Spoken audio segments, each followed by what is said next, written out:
Assalamualaikum warahmatullahi wabarakatuh.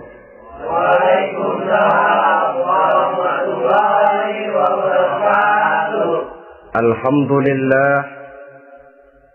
Alhamdulillahillazi anzala al-Qur'an hudan lin-nasi wa bayyinatin minal huda wal furqan. Wassalatu wassalamu ala asyrafil anam wa ala alihi wa ashabihil kiram, amma ba'du. Saudara-saudara kaum muslimin rahimakumullah. Setiap penganut agama di dunia ini mempunyai sesuatu kitab yang dianggapnya sebagai kitab suci. Orang Hindu punya kitab Weda. Orang Buddha punya kitab Tripitaka. Yahudi mempunyai Taurat. Nasrani mempunyai Injil. Penganut Konghucu punya kitab Tao Te Ching. Orang Majusi punya kitab Zen Avesta. Orang Kebatinan punya kitab Serat Centani, Hidayat Jati, Darmo Gandul, atau Gasoloco. Sementara kita umat Islam oleh Allah diberikan Al-Quranul Karim.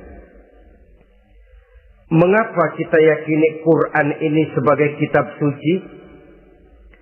Pertama, ia bebas dari intervensi dan investasi manusiawi.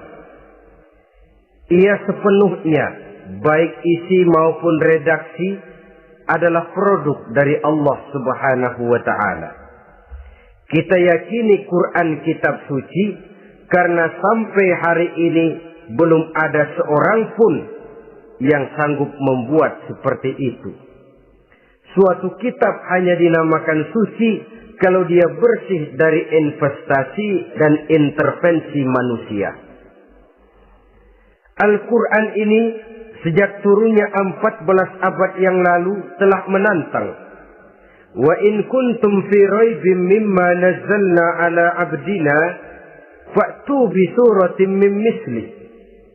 Apabila kamu ragu-ragu terhadap kebenaran Quran yang kami turunkan kepada hamba kami Muhammad, atau kamu menyangka Quran itu cuma bikinan Muhammad saja, cobalah kamu buat satu surah saja semacam Al-Quran.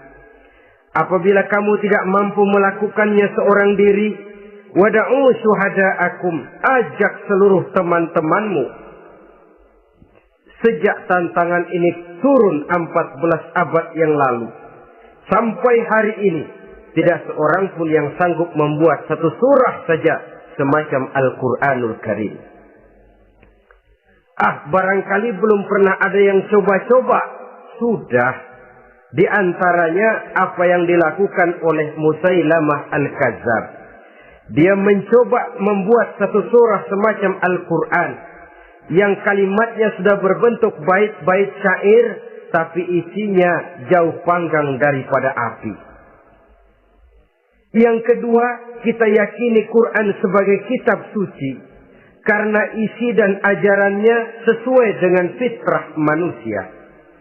Suatu kitab dinamakan suci kalau ajarannya sejalan dengan fitrah manusia. Misalnya, manusia secara fitrah, kalau dia laki-laki, normal nafsu kepada perempuan, itu fitrah. Perempuan suka kepada laki-laki, itu fitrah. Kalau ada kitab suci, tapi melarang manusia untuk kawin, kesuciannya perlu diselidiki. Quran kitab suci sejalan dengan fitrah manusia, maka ia menganjurkan manusia yang mampu untuk melangsungkan perkawinan. Contoh lain, secara fitrah manusia perlu makan. Kalau ada kitab suci yang melarang manusia puasa saja siang malam terus menerus, itu kan sama juga nyuruh orang mati. Quran sesuai dengan fitrah manusia. Maka dalam Islam puasa wisol, puasa ngableng, apa itu istilahnya, puasa nyambung, Dari pagi sampai sore, sampai malam, sampai pagi lagi puasa terus. Bukan saja tidak boleh, malah haram hukumnya. Kenapa? Itu bertentangan dengan fitrah manusia. Yang ketiga, kita yakini Quran sebagai kitab suci karena isinya tidak kontroversial. Isinya tidak saling bertentangan satu sama lain. Di ayat manapun Quran mengajarkan Allah itu Esa. Satu kali dia berkata haram, dia akan tetap berkata haram. Isinya tidak kontroversial. Sebab kalau ada kitab suci, di satu pihak mengajarkan Tuhan Esa, di lain ayat mengajarkan Tuhan 3, di lain ayat lagi mengajarkan Tuhan 4, kitab kacau namanya. Bagaimana suatu kitab bernama suci kalau isinya kontroversial satu dengan lainnya? Dari 3 kriteria inilah kita yakini Quran sebagai kitab suci. Masalah yang akan kita bicarakan pada pertemuan kita kali ini, bagaimana sikap kita terhadap Al-Quranul Karim sebagai kitab suci. Berangkat dari sebuah hadis di mana Rasulullah Sallallahu Alaihi Wasallam pernah memberikan tawaran. Beliau bersabda, "Man ja'ala al-Qur'ana amamahu qadahu ilal jannah, wa man ja'ala al-Qur'ana khalfahu saqahu ilan nar." Siapa yang menjadikan Quran sebagai imam, maka Quran akan membimbing dia ke dalam surga. Tetapi siapa yang menjadikan Quran sebagai makmum, maka Quran akan mendorong dia ke dalam neraka. Pilihan terserah kita. Siapa yang menjadikan Quran sebagai imam, ditempatkannya Al-Quran di depan, dia ikuti petunjuk dan ajaran Al-Quran, maka Quran akan membimbing dia ke surga. Surga dunia, lebih-lebih lagi surga akhirat.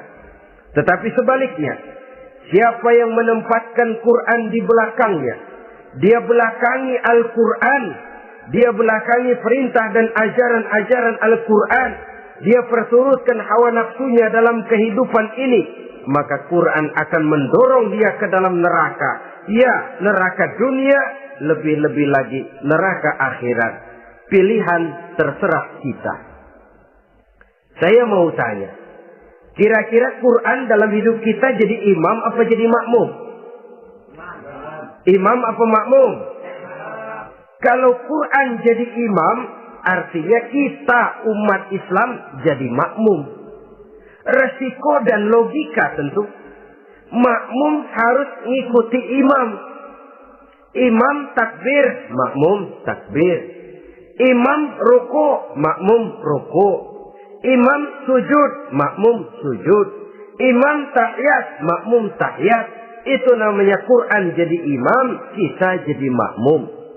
Artinya dalam terjemahannya pada kehidupan, kalau merah kata Quran, merah kita kata. Hijau kata Quran, hijau kita bilang. Ke barat kata Quran, ke barat kita pergi. Ke timur kata Quran, ke timur kita berangkat. Halal kata Quran, halal kata kita. Haram kata Quran, haram kita bilang. Itu Quran imam, kita makmum.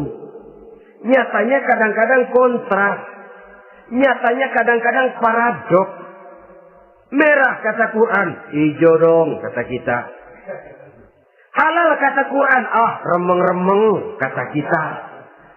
Ke barat kata Quran, ke timur kita pergi. Dalam praktek kita mau jadi makmum, Quran kita suruh jadi imam. Kita sesuaikan Quran dengan selera kita. Mana-mana ayat yang menguntungkan, mana ayat yang sesuai dengan mau kita, itu yang kita baca kuat-kuat. Itu yang kita canangkan ke tengah masyarakat ramai. Tapi manakala Quran itu bertentangan dengan nafsu kita, bertentangan dengan gaya dan kepribadian kita, kita umpetin itu Quran. Kalau kita cuma umpetin lumayan, kadang-kadang kita tuduh Quran ketinggalan zaman. Kita anggap Quran tidak relevan lagi dengan situasi dan kondisi. Kalau sudah begitu, sudah menyeberang terlalu jauh namanya. Saudara-saudara kaum muslimin rahimakumullah. Inilah makna hadis Nabi yang diriwayatkan dari Imam Ali bin Abi Thalib, bersabda Rasul, "Man qara'al Qur'ana fastazharahu fa ahalla halalahu wa harrama haramahu adkhalahul jannah." Barang siapa yang membaca Al-Quran lalu memperhatikannya, kemudian menghalalkan yang halal dan mengharamkan yang haram, maka Allah akan memasukkan orang itu ke dalam surga. Ya surga dunia, ya surga akhirat. Apabila kita renungi hadis ini, maka untuk berimam kepada Al-Quran ada 3 jalan utama yang harus kita laksanakan. Pertama, dari kalimat man qara'al Qur'an, barang siapa yang membaca Al-Quran. Ini artinya siapa yang ingin menjadikan Quran sebagai imam di dalam kehidupan, jalan pertama yang harus ditempuhnya menanamkan kegemaran membaca Al-Quranul Karim. Al-Quran gharibun fima baina qaumin la yaqra'una. Quran akan jadi asing, Quran akan jadi aneh kalau terletak di tengah rumah orang Islam yang tidak suka membaca Al-Quranul Karim. Jadi langkah pertama, tanamkan kegemaran membaca Al-Quran. Saya tidak menyalahkan kalau remaja kita gandrung kepada Stevie Wonder. Baik kalau mereka senang kepada suara emasnya Michael Jackson atau suaranya Madonna. Tapi kalau sampai harus mengalahkan kecintaan mereka kepada membaca Al-Quran, ini ironi. Sebagai orang tua, kalau anak-anak kita buta huruf Latin, katanya menghambat pembangunan. Bahkan pemerintah saja menggalakkan bebas 3B itu. Buta aksara diantaranya, supaya rakyat bisa membaca huruf Latin. Kalau anak-anak kita buta huruf Latin, katanya menghambat pembangunan. Bagaimana kalau anak-anak kita buta huruf Quran? Jelas saja menghambat proses kesadaran dan kebangkitan dari dunia Islam itu sendiri. Satu contoh ringan. Dulu sebelum pembangunan merata, listrik belum lagi masuk desa, kampung gelap, rumah pakai lampu minyak. Kalau kita masuk kampung, terasa banyak orang Islam. Kenapa? Di rumah sebelah sana kita dengar anak muda sedang latihan baca rawi. Sebelah sini ibu-ibu sedang selawatan. Di rumah sana remaja sedang baca Quran. Pembangunan maju, listrik masuk desa. Alhamdulillah. Tapi apa yang kemudian terjadi? Proses pergeseran nilai. Setelah listrik masuk desa, radio main kenceng-kencengan. Televisi main gede-gedean. Baca Quran sudah barang aneh, langka. Tengoklah sekarang kalau kita masuk kampung, ada yang remaja sedang baca Quran. Rasanya kok aneh, nggak umum. Sesuatu yang baik malah menjadi nilai-nilai keanehan. Saudara-saudara kaum muslimin rahimakumullah, tanamkan kegemaran membaca. Dalam satu hadis Nabi pesan, nawiru buyutakum bitilawatil Quran. Sinari rumah tanggamu dengan bacaan Quran. Sebab listrik ini cuma bisa menerangi gelap, tapi tidak akan sanggup menerangi hati manusia. Quran produk Allah dibaca dalam segala keadaan, tepat dan pantas. Lihat saja, orang sedih baca Quran, terhibur. Orang gembira baca Quran, tidak lupa diri. Di rumah mewah ada yang baca Quran, bagus. Di gubuk reot di pinggir kali ada yang baca Quran, cocok. Orang kawin dibacakan Quran, bagus. Orang mati dibacakan Quran, tidak jelek. Dalam segala keadaan, in all season, bahasa kerennya, dia pantas dibaca. Saudara-saudara, bahkan orang sakit gigi pun kalau dengar baca Quran, tidak marah. Coba lihat. Dia senang benar lagu Michael Jackson, tapi giliran sakit gigi, coba setelin lagu Michael Jackson. Kalau nggak mencah-mencah, kamu gila apa nggak tahu saya lagi sakit gigi. Tapi coba bacakan Quran, dia pasti tidak marah. Begitu besar daya pengaruhnya. Bahkan Abu Jahal sama Abu Lahab pernah rapat. Kata Abu Jahal sama Abu Lahab, Mas Lahab, gini loh Mas. Kenapa? Ini saya pikir-pikir salah satu yang menyebabkan kenapa saudara kita banyak ikut ajaran Muhammad. Mereka kalau sudah dengar bacaan Quran terpesona. Jadi kita blokir saja. Caranya gimana? Kasih pengumuman kepada Quraisy, jangan sekali-kali mau dengerin Muhammad baca Quran. Kamu juga jangan. Dan kamu, saya pun begitu. Mari kita janji, tidak mau dengar bacaan Quran. Salaman, pulang ke rumah masing-masing.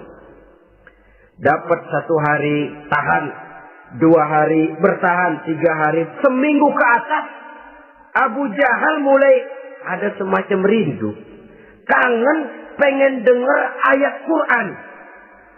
Karena secara pribadi dia mengakui keindahan gaya bahasanya jauh lebih tinggi dari kemampuan penyair Quraisy. Isi ajarannya sangat dalam dan menyentuh segi-segi kehidupan manusia. Nggak tahan Abu Jahal, kayak dikin-dikin hatinya. Keluar rumah mindik-mindik, umpet-ngumpet, ngempet di rumah Nabi, pengen dengar Nabi baca Quran. Rupanya Abu Lahab sama.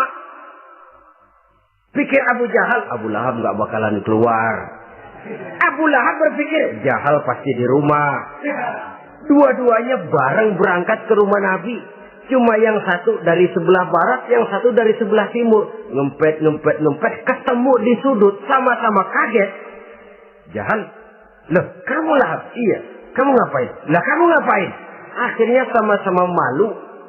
Sama-sama tidak bisa menahan diri. Akhirnya sama-sama ngakuin. Bagaimanapun kita harus akui bahwa Al-Quran ini mengandung daya pesona yang sangat luar biasa. Itu dari segi bacaan.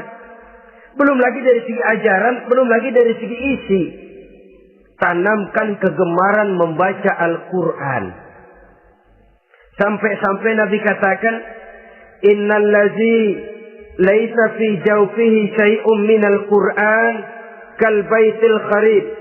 Orang yang dari tenggorokannya belum pernah keluar ayat Quran barang sepotong pun, belum pernah ngaji barang seayat pun, itu orang kata Nabi kal baitil kharib, kayak rumah kosong. Rumah kan kalau kosong biar bagus, mewah, besar, perabotannya lengkap. Kalau kosong, angker. Setan kuntilanak memedi, betah benar di situ. Saudara-saudara kaum muslimin rahimakumullah. Dalam satu percontohan Nabi mengatakan begini.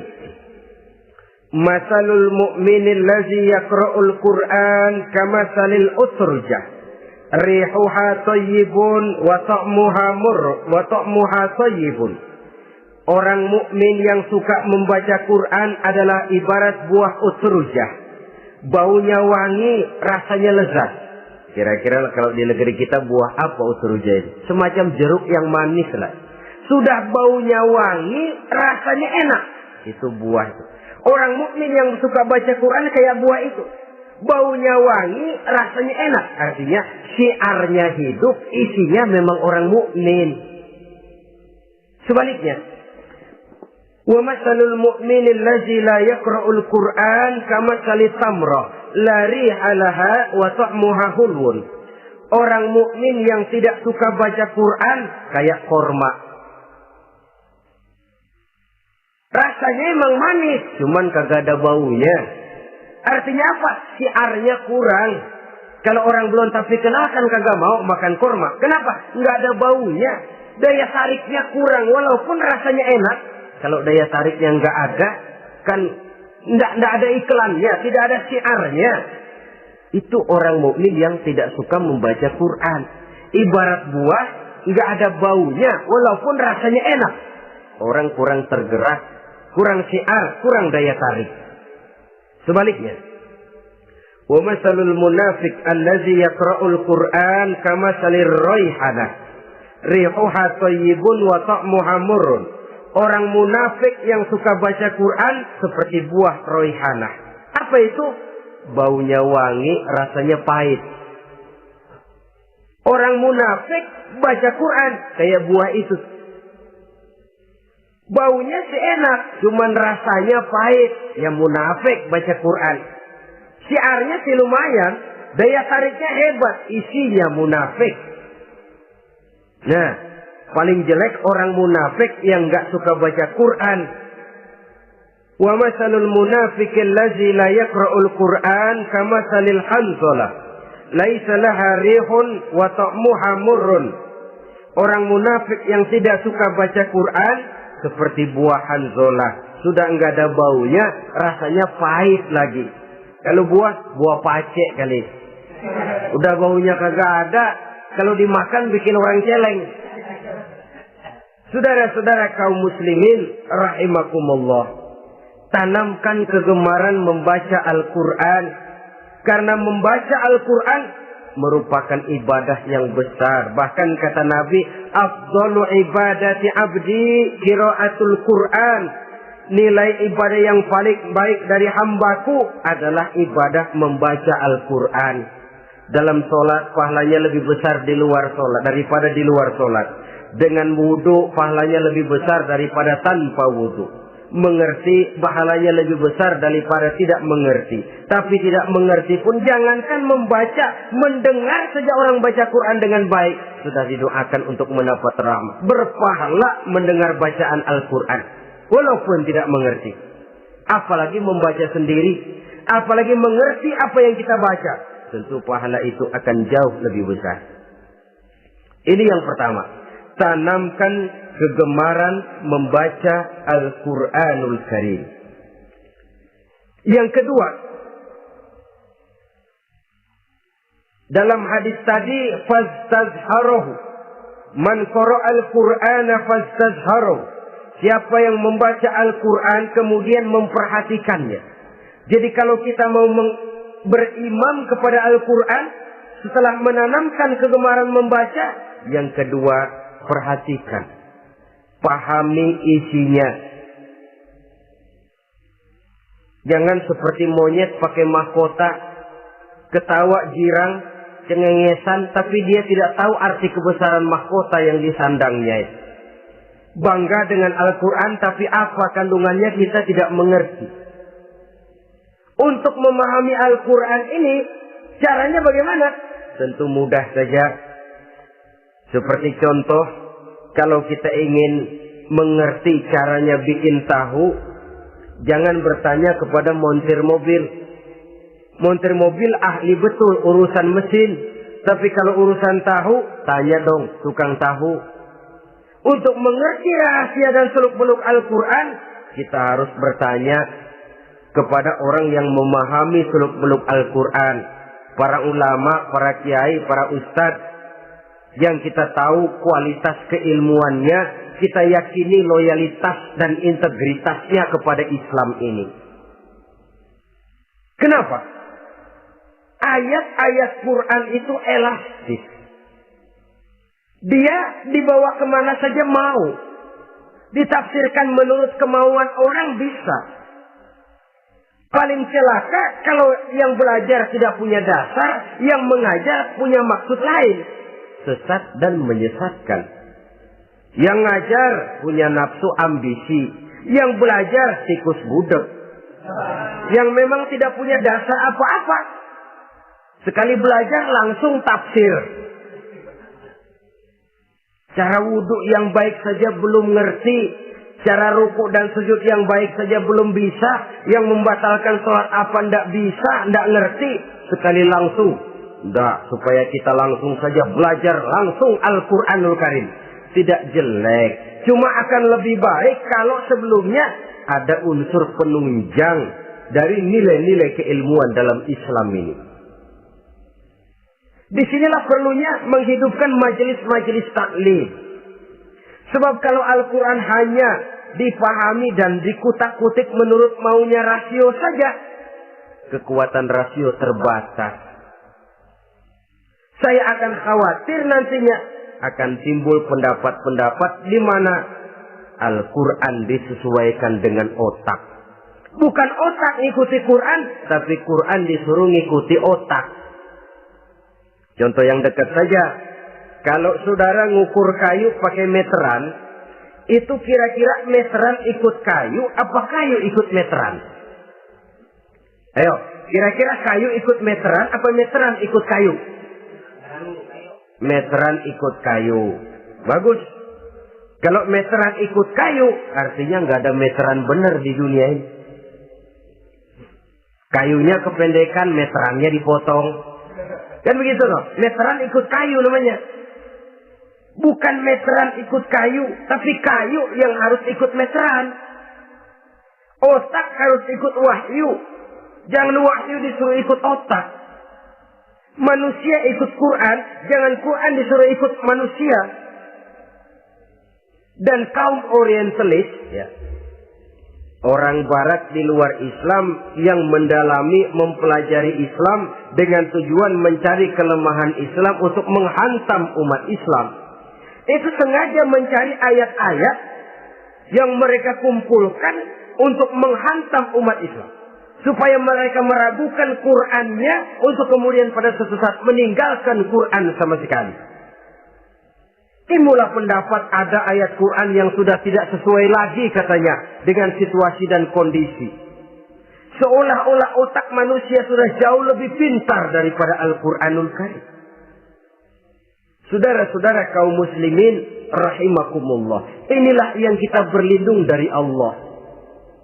Sebab secara demikian dengan kata lain kita secara tidak sadar sudah mengurangi kemahamutlakan dan kesempurnaan dari Allah Subhanahu wa ta'ala. Untuk memahami Al-Quran, maka kita harus bertanya kepada ahlinya, mengaji, menghidupkan majelis-majelis taklim. Jangan sampai Al-Quran menjadi awam di tengah masyarakat Islam sendiri. Ini jalan yang kedua, memahami isinya.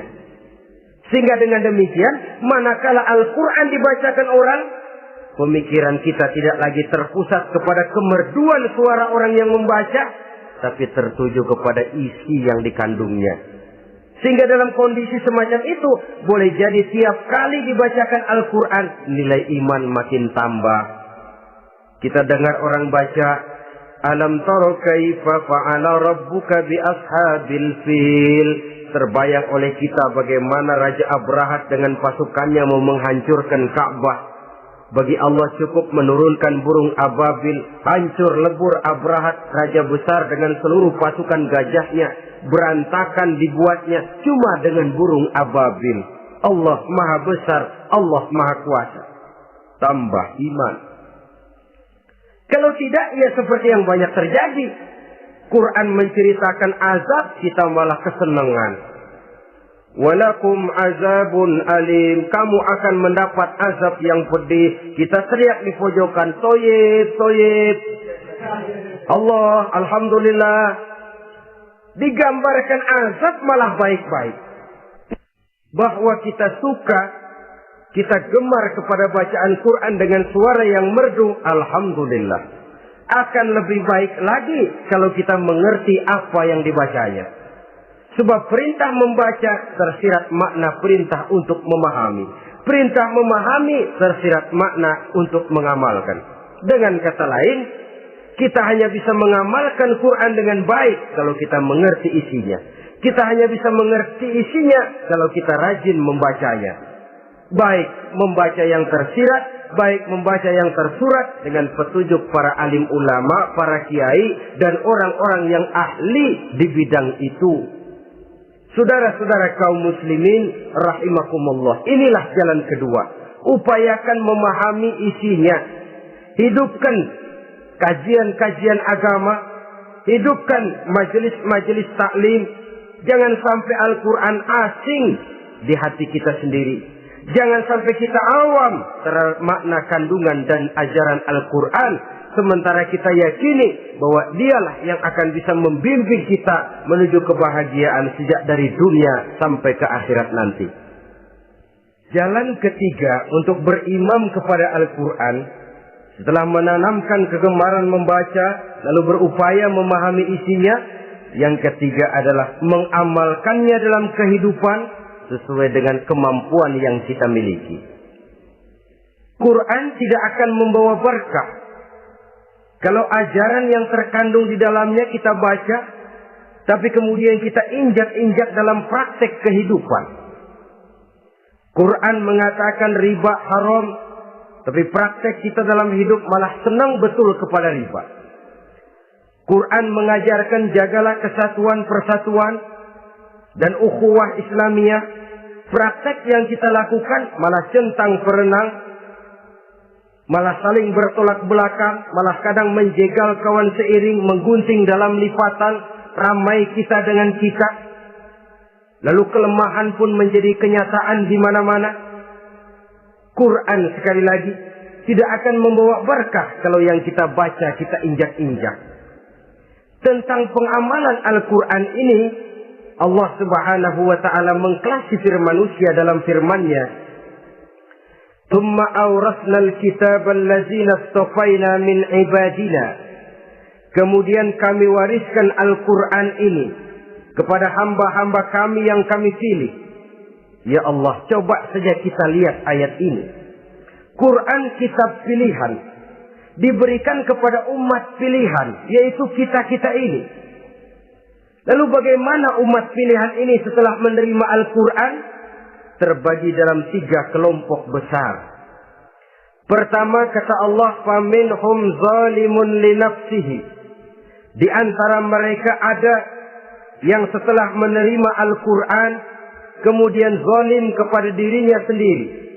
Artinya hanya mulutnya saja yang menerima Al-Quran, tapi perbuatannya menginjak-injak Al-Quran. Orang semacam ini tidak zalim kepada Allah, tidak zalim kepada Rasulullah, tetapi orang semacam ini zalim kepada dirinya sendiri.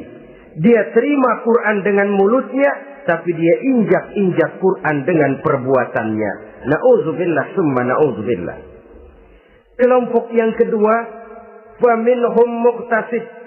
Di antara mereka ada yang setelah menerima Al-Quran lalu muqtasid. Muqtasid ini 50-50. Ngambil jalan tengah. Ajaran Quran dipakai, ajaran setan dikerjain. Artinya juga perintah Quran oke, larangan Quran ho-oh. Saudara-saudara, malaikat bingung bagaimana monternya nih anak ini. Perintah Quran dikerjain, larangan Quran juga dikerjain. Ini muqtasid. Nah, yang ideal adalah golongan yang ketiga, kata Allah, wa minhum sabiqun bil khairati biiznillah. Di antara mereka ada lagi yang setelah menerima Al-Quran lalu berlomba-lomba melaksanakannya, berlomba-lomba mengamalkan kebaikan, dan itu hanya bisa terjadi biiznillah, dengan izin dari Allah. Hidayah, saudara-saudara. Berapa banyak orang yang mengerti Quran tapi hidupnya jauh dari cahaya Quran. Berapa banyak orang yang ahli Quran tapi cahaya Quran tidak menerangi kehidupannya. Berapa banyak orang yang ahli hukum tapi bikin bingung masyarakat dengan fatwanya. Saudara-saudara kaum muslimin, kenapa bisa terjadi? Itu tidak ada hidayah, tidak biiznillah, tidak ada izin dari Allah. Maka bisa membaca Quran, alhamdulillah. Bisa memahaminya, kita bersyukur kehadirat Allah. Lebih penting dari itu, kita mohon hidayah agar bisa mengamalkannya sesuai dengan kemampuan kita. Saudara-saudara kaum muslimin rahimakumullah. Mana yang lebih banyak di zaman kita sekarang ini?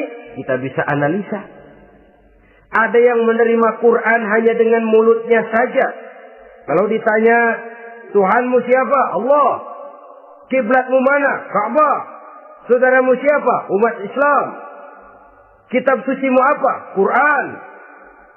Kamu bisa baca? Enggak. Ya, kalau cuma enggak bisa baca, barangkali kadang-kadang Quran saja pun tidak punya. Ini yang ironi, ini yang menyedihkan. Saudara-saudara kaum muslimin rahimakumullah. Tanpa melaksanakan konsepsi Al-Quran di dalam kehidupan, maka kesenangan kita membacanya, pengertian kita tentang Al-Quran barangkali tidak akan bisa berbuat terlalu banyak di dalam kehidupan. Maka sekarang ini sudah ada terjemahan Quran dalam bahasa Indonesia, dalam bahasa daerah, dalam bahasa Inggris, Belanda, bahkan Jerman, yang masih harus terus dan selalu ditingkatkan terjemahan Quran di dalam kehidupan. Dengan kata lain, kita umat Islam menunggal dengan Quran kita. Jangan cuma jadi kebanggaan Islam tinggi, tidak ada yang lebih tinggi dari Islam. Quran kitab suci, tidak ada yang bisa menandinginya. Qurannya, tapi umatnya, kadang-kadang kita ini jauh panggang daripada api. Kita bersyukur musabaqah tilawatil Quran dihidupkan dengan biaya bermiliar rupiah. Sejak dari tingkat kelurahan, kecamatan, wali kota, provinsi, sampai kepada tingkat nasional. Untuk menanamkan kegemaran membaca Quran. Setelah itu, hendaknya diadakan peningkatan dengan upaya memahaminya. Sehingga pada suatu saat, boleh kita adakan musabaqah pengamalan Quran. Hadiahnya sudah langsung dari Allah sendiri. Ini yang kita perlu berlomba. Berlomba mengamalkan ajaran Quran. Sabiqun bil khairat. Berlomba mengamalkan ajaran-ajaran Al-Quranul Karim. Nah, oleh karena Al-Quran ini dalam bentuknya yang umum kadang-kadang hanya menjelaskan satu persoalan secara global, kita memerlukan tuntunan sunnah dari Rasulullah Sallallahu Alaihi Wasallam. Umpamanya, Quran hanya mengajarkan aqimis sholat, dirikan sholat. Caranya bagaimana? Tidak ada cara sholat dalam Quran. Dari mana kita tahu cara sholat? Dari sunnah. Itu sebabnya selain Al-Quran sebagai sumber utama, kita memerlukan sunnah. Bahwa sholat pakai takbiratul ihram di Quran tidak ada. Bahwa sholat pakai tahiyat dalam Quran tidak ada. Jadi kalau orang cuma Quran saja, tidak ada sunnah itu, ya bagaimana kita bisa sholat? Quran cuma mengatakan wa atimul hajja wal umrata lillah, laksanakan haji dan umrah karena Allah. Bagaimana manasik haji? Bagaimana cara sa'i? Bagaimana cara wukuf? Bagaimana cara melontar?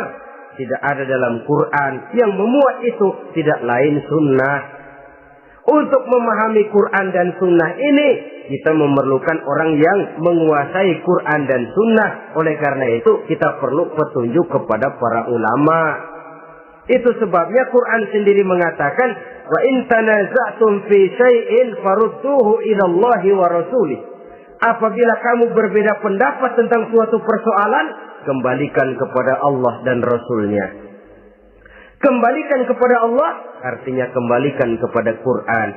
Kembalikan kepada Rasul maksudnya kembalikan kepada sunnah. Siapa yang mengerti Quran dan sunnah?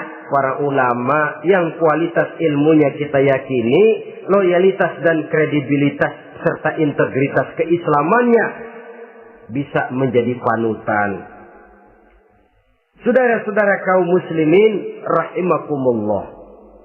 Dengan demikian, kalau orang berkata, langsung saja memahami Quran. Sekarang kan sudah banyak terjemahannya. Tidak usah lewat ulama-ulamaan. Saya tidak mencela, cuma agak mengkhawatirkan. Kalau dia memahami Quran cuma sekedar lewat terjemahannya saja, sangat mungkin jadi dia bisa salah paham. Kita memerlukan bantuan sunnah. Kita memerlukan petunjuk para ulama yang menguasai di bidang itu. Kembalikan kepada Quran dan sunnah. Artinya bertanya kepada orang yang memahami Quran dan sunnah.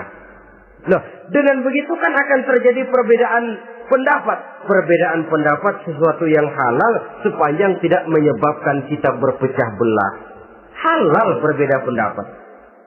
Asal diletakkan pada proporsinya. Apalagi kalau perbedaan pendapat itu cuma masalah teknis, bukan masalah prinsip. Kenapa tidak pulang saja kepada tuntunan Quran? Lana a'maluna walakum a'malukum. Kami akan mengamalkan amalan yang kami yakini benarnya. Saudara persilahkan mengamalkan amalan yang saudara yakini benarnya. Sama-sama punya alasan, sama-sama punya dalil.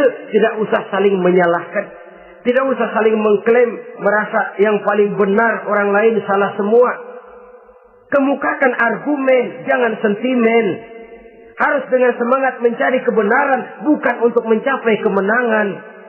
Kalau sentimen lebih penting dari argumen. Kalau kemenangan lebih diutamakan dari mencari kebenaran, yang berlaku kadang-kadang gengsi. Kalau sudah gengsi, yang bicara emosi. Kalau sudah emosi, istilah kita di kampung, ngambek. Gedean ilmunya sama ambeknya. Kadang-kadang, saya kalau nggak jadi imam, nggak mau sembahyang di situ. Kalau nggak jadi imam, orang lain dianggapnya kagak sah sembahyangnya. Pokoknya kalau nggak ngaji sama saya, Islamnya kurang benar. Mengklaim.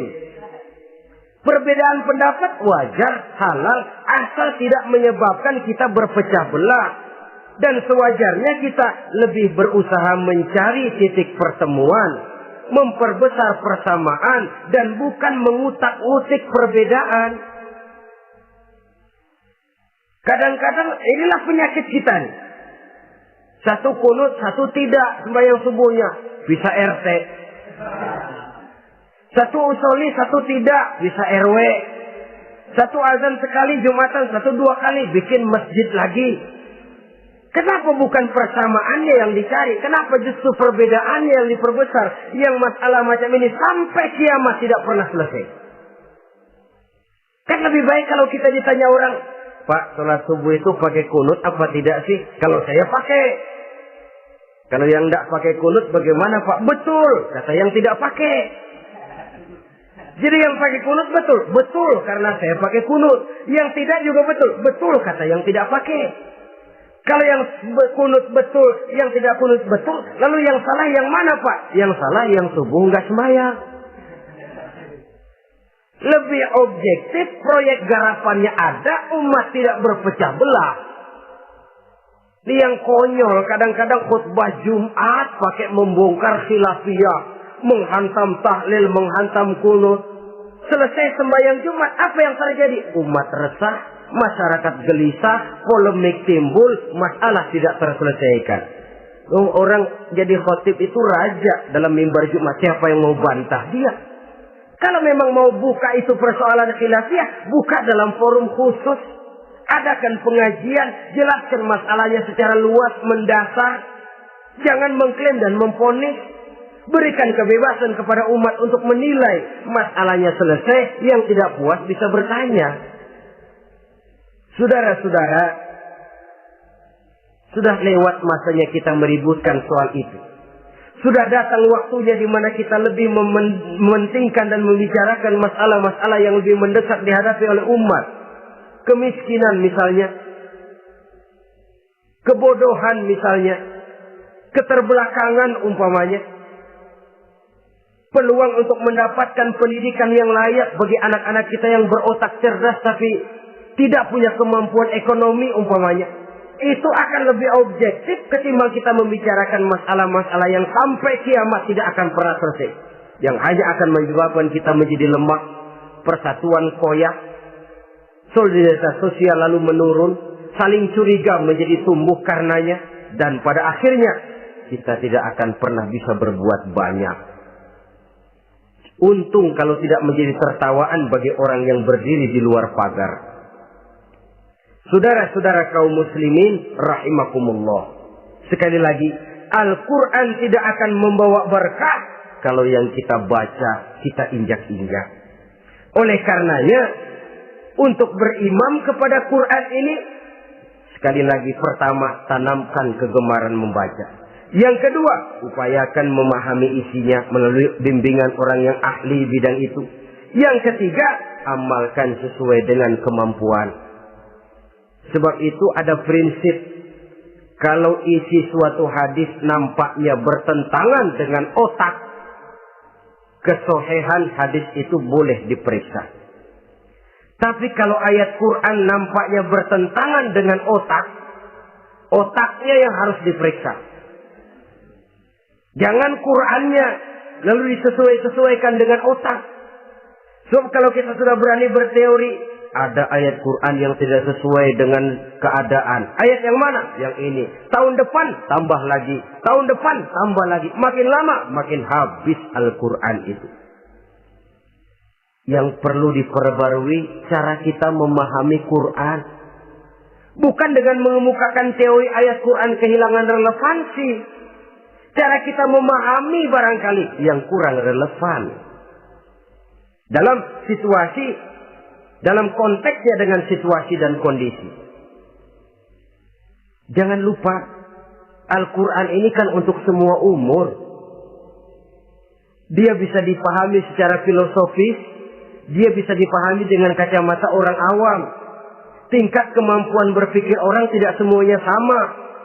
Kalau semua orang kita mau ajak berfilsafat, merenung dalam-dalam, menerawang tinggi-tinggi, ialah buat mereka yang terjangkau oleh perguruan tinggi. Tapi buat saudara-saudara kita, pedagang-pedagang kecil, petani di desa-desa terpencil, remaja-remaja yang jauh dari sentuhan teknologi canggih, sanggupkah mereka berpikir filosofis? Sementara mereka merupakan bagian terbesar dari kondisi umat ini. Saudara-saudara kaum muslimin, oleh karenanya ditentang membaca, memahami dan mengamalkan, Rasulullah Sallallahu Alaihi Wasallam pernah memberikan sugesti. Beliau bersabda, "In aradtum aisas su'ada," apabila kamu menginginkan kehidupan yang bahagia, hidup seperti hidupnya orang-orang yang bahagia. Dan tentu ini keinginan kita semua. Wa mautas syuhada, dan menginginkan mati sebagai matinya para syuhada, para pahlawan pembela agama, orang yang mati syahid. Wah, ini sudah tidak duanya ini. Hidup mulia, mati syahid. Dapat dua-duanya. Wan najasa yaumal hasri, dan ingin mendapat keselamatan pada hari hasyr, hari pengumpulan manusia di padang mahsyar. Wazilla yaumal harri, dan mendapat perlindungan dari Allah pada hari yang sangat panas. Wal huda minadh dhalalah, dan mendapat petunjuk dari kesesatan. Nah, ini keinginan semua orang. Kan yang kita cari apa sih? Hidup bahagia. Biar ndak kaya asal bahagia, sudah enak. Lalu apalagi? Matinya sebagai syahid. Kemudian di hari pengumpulan nanti mendapat keselamatan. Lalu pada saat orang lain kepanasan kita mendapat perlindungan. Kemudian orang lain kebingungan kita mendapat petunjuk. Kalau ini yang diinginkan kata Nabi, resepnya fa'adimu qiraatal Quran. Maka lazimkan, biasakan olehmu membaca Quran. Tidak ada terlambat. Idealnya memang dari kecil, sebab lidah kalau sudah kaku berat. Disuruh baca innallaha laghaniyun hamid, lidahnya berat. Innallaha lampuniyun hamid, lampuniyun. Laghaniyun jadi lampuniyun. Lidah itu kalau sudah berat ya memang berat. Disuruh baca ya bani Israel, lidahnya berat. Ya bini Siroil. Jadi ya bini Siroil. Saudara-saudara, idealnya memang dibiasakan dari kecil supaya lidah itu ringan. Kalau tidak ada istilah terlambat. Saya malu Pak, belajar alif-alifan udah gede. Ya jangan alif-alifan, alif beneran. Alif-alifan kapan bisa ya? Alif beneran yang dipelajari. Tidak ada istilah terlambat, tidak ada istilah malu untuk belajar Al-Quran ini. Saudara-saudara kaum muslimin rahimakumullah. Ini sugesti untuk menanamkan kegemaran membaca. Lalu sugesti untuk memahaminya. Tentu banyak ayat, banyak hadis. Mengapa tidak diantara kamu sekelompok orang yang berangkat untuk memperdalam, memahami agama. Falaula nafaro min kulli firqatin minhum ta'ifatun liyatafaqahu fid din. Di tengah kelompok orang yang berangkat belajar teknologi canggih, di tengah grup orang yang mendalami ekonomi, di tengah kelompok orang yang membidangi hukum, di tengah kelompok orang yang sibuk meneliti ilmu-ilmu kedokteran, mengapa tidak ada kelompok orang yang secara takhasus liyatafaqahu fid din, mendalami agama ini, mendalami Quran ini harus ada. Lalu sugesti untuk mengamalkan Al-Quran kelihatan dari peringatan Allah yang kita bisa temukan pada surah Toha ayat 124 sampai dengan 127. Wa man a'rada an zikri, barang siapa yang berpaling dari peringatanku, kata Allah, barang siapa yang berpaling dari Al-Quran ini, dia terima Al-Quran, dia imani Quran, tapi dia berpaling dari ajarannya, dia injak-injak apa yang seharusnya dia amalkan, dia perturutkan hawa nafsunya, maka kata Allah, fa inna lahu ma'isyatan dhanka, dia akan diberikan satu penghidupan yang sempit. Inna lillahi wa inna ilaihi raji'un. Diberikan hidup yang sempit. Kalau hidup sudah terasa sempit, bagaimanapun luasnya rumah, sempit. Kalau hidup sudah terasa sempit, bagaimanapun banyaknya harta, sumpek. Kalau sudah hidup ini terasa sempit, bagaimanapun luasnya pergaulan, tidak ada tempat kita bertanya, melarikan persoalan, membagi rasa. Siapa yang berpaling dari Quran, dia akan diberikan penghidupan yang sempit. Bukan dagangnya tidak untung, bukan kerjanya tidak digaji, tapi kesempitan hati lebih bahaya loh dari kesempitan ekonomi. Itu di dunia. Di akhirat, wa nahsyuruhu yaumal qiyamati a'ma. Di akhirat nanti dia akan dikumpulkan oleh Allah dalam keadaan buta. Ya Allah, ya Rasul. Padahal ke akhirat kita baru tumben. Sekali ke akhirat buta. Masya Allah. Di tempat kita lahir saja, kalau tadinya kita melihat, tahu-tahu menjadi buta, kita bingung. Padahal jalan sudah pernah kita lihat, arah sudah pernah kita tahu. Bagaimana di padang mahsyar nanti? Kemana jalan yang akan ditempuh? Kepada siapa kita hendak bertanya? Mana teman, mana istri, mana anak? Buta pula kita. Satu kesengsaraan yang merupakan puncak kesengsaraan. Dikala itu orang yang semacam tadi protes. Rabbi, lima hasyartani a'ma wa qad kuntu basira. Wahai Allah, kenapa hari ini saya dikumpulkan dalam keadaan buta? Padahal ketika di dunia dulu saya melihat, saya menyaksikan gunung yang menjulang tinggi ke angkasa. Saya melihat lautan yang luas terhampar biru membentang. Saya saksikan luas tanah, sawah luas menguning. Saya saksikan keindahan alam. Di dunia saya melihat Allah. Kenapa sekarang saya dikumpulkan dalam keadaan begini? Protes dia, tidak terima dia. Allah jawab, kadzalika atatka ayatuna fanasisaha. Kata Allah, begitulah memang. Dahulunya waktu di dunia telah datang ayat-ayat kami kepadamu. Telah turun Al-Quran, telah datang agama, fanasisaha, tapi kamu lupakan dia. Kamu lupakan Quran, kamu lupakan Islam. Datang ayat, turun Quran, turun agama. Kamu belaga pilon. Kamu belaga enggak tahu. Wa kadzalikal yauma tunsa. Maka hari ini pun begitulah kamu dilupakan. Sebagaimana dulu waktu di dunia, kamu telah melupakan ayat-ayatku, melupakan kitabku, melupakan ajaran-ajaranku. Hari ini kamu pun dilupakan. Seolah-olah Tuhan cuma enggak bilang, mereka protes, Tuhan, kenapa saya buta padahal di dunia saya ngelihat? Kata Tuhan, kalau bahasa kita, lu rasain. Lu sih, kenapa dulu di dunia? Pura-pura enggak lihat. Kenapa waktu di dunia? Pura-pura enggak tahu. Kenapa waktu di dunia? Kamu lupakan Quran. Maka hari ini pun engkau kami lupakan. Wa kadzalikal yauma tunsa. Wa kadzalika najzi man asrafa wa lam yu'min bi ayati rabbih wal azabul akhirati asyaddu wa abqa. Demikianlah kami membalas orang yang berlebih-lebihan, orang yang melampaui batas dan tidak mau beriman kepada ayat-ayat Tuhannya, dan sungguh siksa akhirat itu lebih dahsyat dan lebih kekal.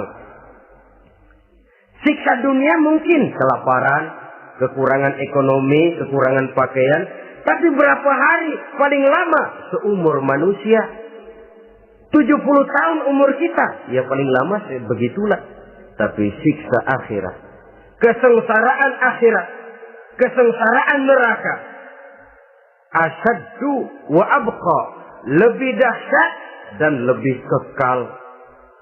Di zaman sekarang orang bukan cuma berbuat potong kompas, berpikir pun potong kompas, berpikir pun ngambil jalan pintas.